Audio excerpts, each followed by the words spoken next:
Before we dive into this discussion, comment where you're watching from. And don't forget to like and subscribe so you don't miss the next one. This interview takes an unexpected turn almost immediately. The reporter comes in prepared with statistics and tough questions, expecting to put Jordan Peterson on the defensive. But instead of reacting emotionally, Peterson slows the conversation down and starts examining the arguments one by one. Within moments, the entire tone of the interview changes, and the biggest turning point hasn't even happened yet. Trust me, you'll want to stay to the end because the next exchange is where this debate really comes alive. I'm saying that 9% pay gap exists. Yeah. That's a gap between men and women. I'm not saying why it exists, but it exists. Now, if you're a woman, that seems pretty unfair. You have to say why it exists. But do you agree that it's unfair? If you're a woman... Not necessarily. And on average, you're getting paid 9% less than a man. That's not fair, is it? It depends on... Well, you say there are whole disciplines in universities forthrightly hostile towards men. These are the areas of study dominated by the postmodern stroke neo-Marxist claim that Western culture in particular is an oppressive structure created by white men to dominate and exclude women. But then I want to put minorities too dominate and exclude. Okay, sure. But I want to put to you that here in the UK, for example, let's take that as an example, the gender pay gap stands at just over 9%. You've got women at the BBC recently saying that the broadcaster is illegally paying them less than men to do the same job. You've got only 7 women running the top FTSE 100 companies. Yeah. So it seems to a lot of women that they're still being dominated and excluded, to quote your words back to you. It does seem that way, but multivariate analysis of the pay gap indicate that it doesn't exist. But that's just not true, is it? That's I mean, that absolutely 9% pay gap, that's a gap between median hourly earnings between men and women. But there's that exists. Yeah, but there's multiple reasons for that. One of them is gender, but it's not the only reason.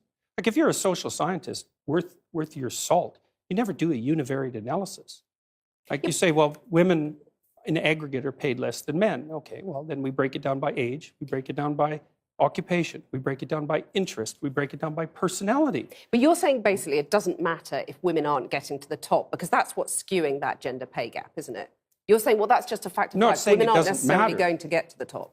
No, I'm not saying it doesn't matter either. You're saying it's a fact of life. I'm saying there are multiple reasons for it. Yeah, but those reasons, why should women put up with those reasons? Why should women be content I'm not not saying to that get they to the should top? put up with it. I'm saying that the claim that the wage gap between men and women is only due to sex is wrong. And it is wrong. There's no doubt about that. The multivariate analysis have been done. Well, so I can give you an example. You keep on talking about multivariate analysis. Let me give you an example. I'm saying that 9% pay gap exists. Yeah. That's a gap between men and women. I'm not saying why it exists, but it exists. Now, if you're a woman, that seems pretty unfair. You have to say why it exists. But do you agree that it's unfair? If you're a woman... Not necessarily. And on average, you're getting paid 9% less than a man. That's not fair, is it? It depends on why it's happening. I can give you an example. Okay. There's a personality trait known as agreeableness. Agreeable people are compassionate and polite. And agreeable people get paid less than less agreeable people for the same job. Women are more agreeable than men. Again, a vast generalization. Some women are not more agreeable than men. Yes, that's true, but that's right. And some women get paid more than men. So you were saying that by and large, women are too agreeable to get the pay rises they deserve? No, I'm saying that that's one component of a multivariate equation that predicts salary.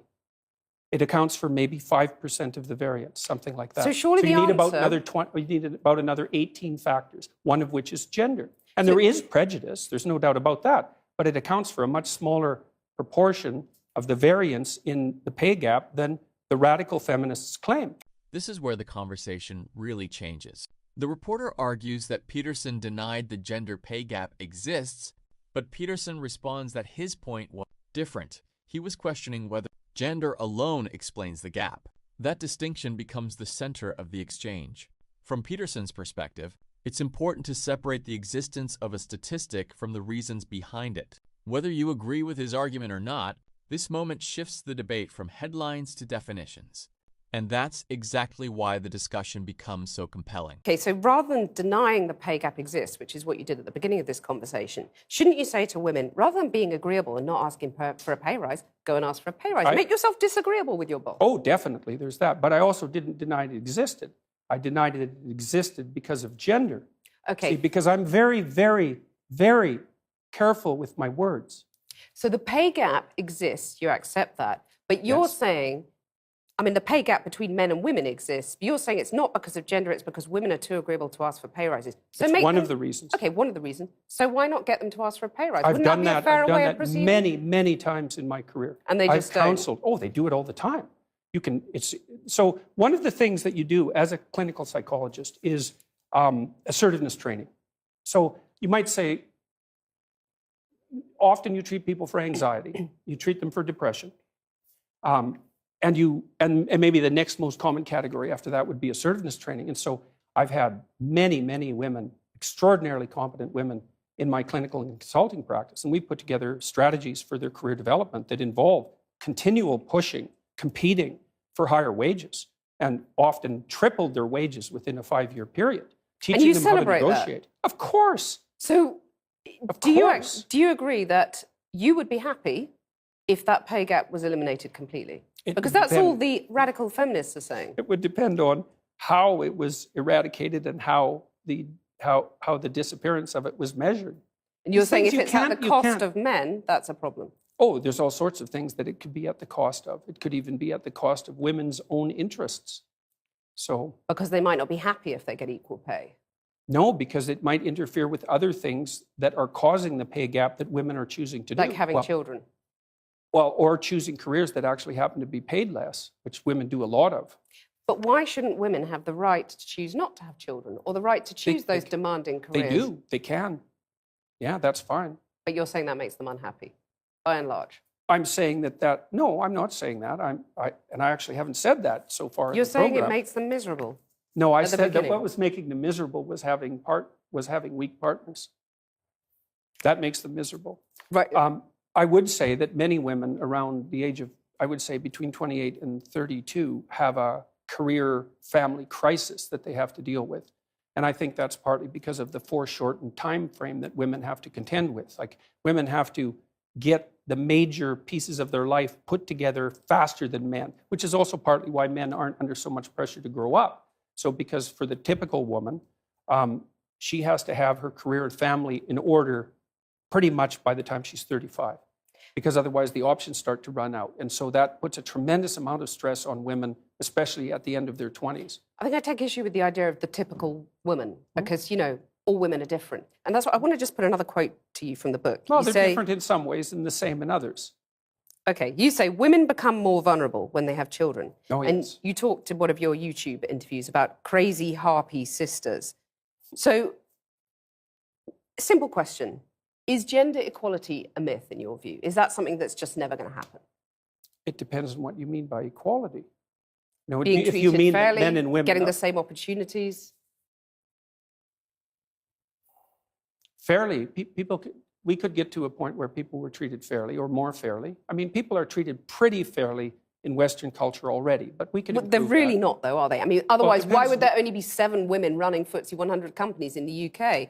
Why would there still be a pay gap, which we've Oh, well, discussed that's at easy. length? It's easy to Why are answer women that at the question. BBC saying that they're getting paid illegally less than men to do the same job? Well, let's- That's not fair, Well, is let's it? go to the first question. Those are complicated questions. Seven women. Repeat that one. There's only 7 women running the top FTSE 100 companies in the UK. Okay. Well, the I mean, first that's not question fair. might be, why would you want to do that? Why would a man want to do it? I Well, mean, there's a lot of money. there's It's an interesting There's a job. certain you know? number of men, although not that many, who are perfectly willing to sacrifice virtually all of their life to the pursuit of a high-end career. So they'll work. These are men that are very intelligent. They're usually very, very conscientious. They're very driven. They're very high energy. They're very healthy. And they're willing to work 70 or 80 hours a week, nonstop, specialized at one thing to get to the top. So you're saying women are just more sensible. They don't want that because it's not a nice life. I'm saying that's part of it, definitely. And so I work So for... you don't think there are barriers in their way that prevent them getting to the top Oh, of there those are some companies? barriers, yeah, like men, for example. I mean, to get to the top of any organization is an incredibly competitive enterprise.